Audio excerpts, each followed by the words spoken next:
Doctora, Sí. usted seguramente conoce cuáles son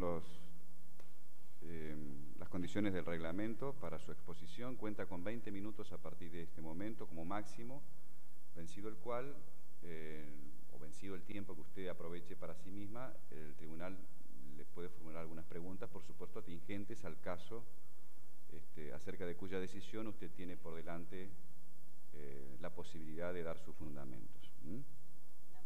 De dar sus fundamentos y su decisión, naturalmente. Bueno. Escuchamos. Bueno, el caso en estudio, bueno, trata sobre una defraudación por suscripción engañosa de documento y el desbaratamiento de derechos acordados. Bueno, yo entiendo que en el presente caso en primer lugar, quiero empezar por analizar la defraudación por suscripción engañosa de documento. Bueno, justamente sus hijos, los hermanos Patricia G. y Sergio G., con el pretexto, dice el articulado, pero bueno, a través de un ardido engaño y con un ardido engaño que iban a terminar con el juicio sucesorio de su mamá fallecida, llevan a su padre una escribanía a suscribir entonces una escritura por la que se hacía una cesión gratuita de derechos sucesorios que le correspondían a su papá en el juicio sucesorio de su padre. Claro, Miguel G., su papá, creía que estaba suscribiendo una escritura, pero que se trataba de la sucesión de su esposa fallecida, Gladys G. O sea que, bueno, creyendo en que estaba suscribiendo un documento, confiando en sus hijos, suscribe ese documento por el cual en realidad lo que estaba haciendo era una cesión gratuita de los derechos sucesorios que tenía en el juicio de su papá, en el juicio de su papá Bartolo G. Claro, bueno, hasta ahí esta es la situación. ¿Qué ocurre? Con esta suscripción engañosa del documento, bueno, ese accionar imposibilita que el inmueble con el cual tenía un acuerdo verbal con su hermano, porque con su hermano se había comprometido verbalmente a hacer una cesión de la parte que le correspondía en el juicio sucesorio de su papá, y a través de una suma de dinero de 120.000 pesos. O sea, estamos hablando de una cesión de derechos y acciones onerosa. Bueno, ¿qué se ve probado hasta acá? ¿Cuáles son los hechos probados? Los hechos que se tienen por probados en el expediente es el conocimiento que tenían los hijos, tanto Patricia como Sergio, de ese acuerdo verbal de Miguel G. con su hermano Alberto G. O sea, había un acuerdo verbal de que iban a transmitirse esa parte proporcional en este inmueble que queda en calle San Juan, esa parte proporcional que tenía Miguel G., se le iba a transmitir a través de esa cesión de derechos y acciones onerosa, bueno, que incluso se probó en el expediente que se pagaron esos 120.000 pesos o se empezaban a pagar en cuotas. También quedó acreditado que los hermanos conocían la existencia de ese acuerdo verbal que había entre Miguel G. y Alberto G. Los hermanos conocían ese acuerdo y también bueno, la existencia de ese pago. Entonces, bueno, como por un lado también se tuvo por probado que Miguel G. Firmó esa cesión gratuita en el entendimiento que lo hacía en la sucesión de su esposa fallecida y confiando en la palabra de sus hijos, Patricia y Sergio, que a través de un ardido engaño le hacían ver que estaba firmando algo relativo a la sucesión de su mamá, Él confió y suscribió este documento. Entonces, entiendo que hay una suscripción engañosa de un documento en función del 173, inciso 3.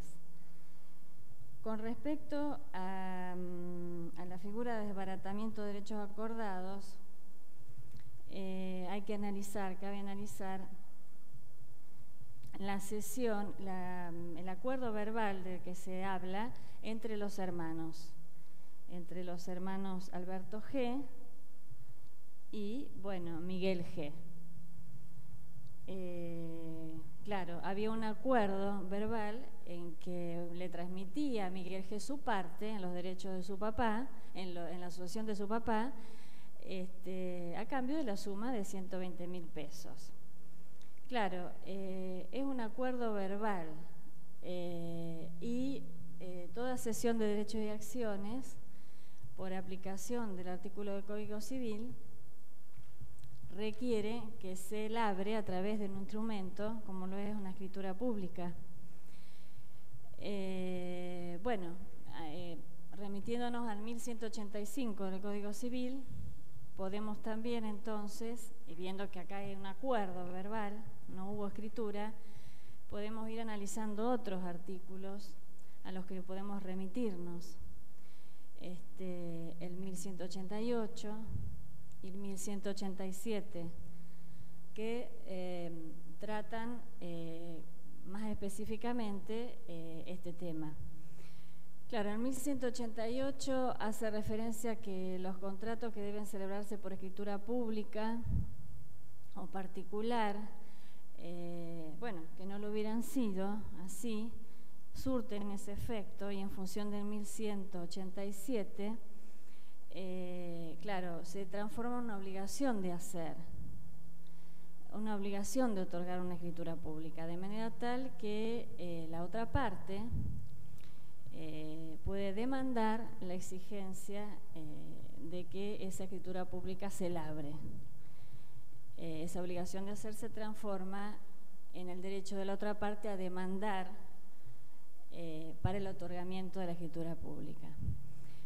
Entonces, visto de esa manera, uno puede entender que habría un desbaratamiento de derechos acordados en la inteligencia de que los hermanos, tanto Patricia como Sergio, conocían del acuerdo verbal de Miguel G. y su tío Alberto G., conocían también de la existencia del pago de la suma de dinero de 120.000 pesos, que eso quedó como acreditado dentro del expediente. Entonces, ¿qué ocurrió? A través de un ardid o un engaño, inducen en error a su padre, que suscribe engañosamente un documento, y se genera entonces una disposición patrimonial perjudicial. Todos estos hechos se han acreditado, entonces entiendo que corresponderá condenar por la suscripción engañosa del documento público y del documento, sí, y respecto del desbaratamiento de derechos acordados. Esto nos lleva también a un tema de autoría, porque acá hay que analizar la participación de los imputados en el hecho, y me atrevo a decir que entiendo que su participación cabe tenerla por acreditada como autores mediatos. Respecto de la pena a imponer, entonces corresponde condenar por el delito de, como dije recién, suscripción engañosa de documento y desbaratamiento de derechos acordados, 173, inciso 3 y 173, inciso 11, ambos hechos en concurso ideal. Y si bien el Ministerio Público pide la pena de 2 años de prisión de ejecución condicional para cada uno, entiendo que, dado que no detentan antecedentes, son primarios, corresponderá aplicar la pena como justa y equitativa, cumplir la de 6 meses de ejecución condicional, accesorias, legales y costas. Bueno, perdón que tengo acá una ayuda de memoria.